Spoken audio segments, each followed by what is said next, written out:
దేవుడు మనకి ఏ పరిస్థితుల్లో మనకి సహాయం చేస్తాడంటే, దేవుడు మన బలహీనతల్లో మనకి సహాయం చేస్తాడు.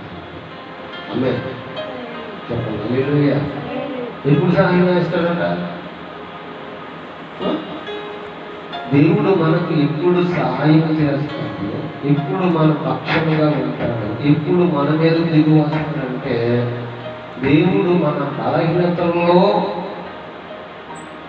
చెప్పండి మనల్ని బలపరుస్తున్నాడు, మనకు సహాయం చేయవాడుగా ఉంటాడు. చూడండి రోమిలకు రాసిన పత్రిక 8వ అధ్యాయం 26వ వచనంలో చూడడం మాటని తీస్తారా? రోమా పత్రిక 8వ అధ్యాయం 26వ వచనంలో ఏమని రాయబడింది? ఆయన చదవడాడి. ఆ సందర్భాన్ని నేను చదువుతున్నాను, మీరు చదవకపోతే నేను చదువుతున్నాను. చూడండి ఆ మాటలు మనం చూస్తే, అటువలే ఆత్మయు మన బలహీనతలను చూసి సహాయము చేస్తున్నాడు.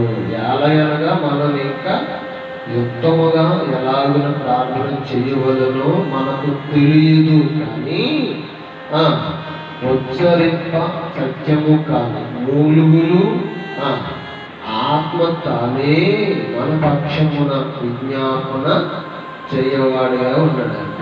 దేవుడికి మహిమ కలుగుగాక. ఎప్పుడైతే మనం ఉపవాసం ఉండి ప్రార్థన చేయవారుగా, దేవుని సన్నిధిలో చేరేవారు చేరి ప్రభు పాదాలు బట్టి బతుకులాడేవారుగా మనం ఉంటాము. ఎవరి సహాయం వస్తుంది అని అంటే, ఆత్మ తానే మన బలహీనతలు లేదంట. ఏం చేస్తాడంట? చదవడం మాటలు మరలా చదువుతున్న 26వ వచనం. అటువలే ఆత్మ మన బలహీనతలను చూసి సహాయము చేస్తున్నాడు. స్తోత్రం చెప్పండి. అందుకే అపోస్తలుడైన పౌలు అన్నాడు, నేను ఎప్పుడు బలహీనుడనో నేను అప్పుడే బలవంతుడై ఉన్నాను అన్నాడు. స్తోత్రం చెప్పండి. నా బలహీనతలు అంది నేను ఏం చేస్తున్నానన్నాడా పౌలు గారు? నేను అతి చేయపడుతూ ఉన్నానన్నాడు. స్తోత్రం చెప్పండి. నిజము.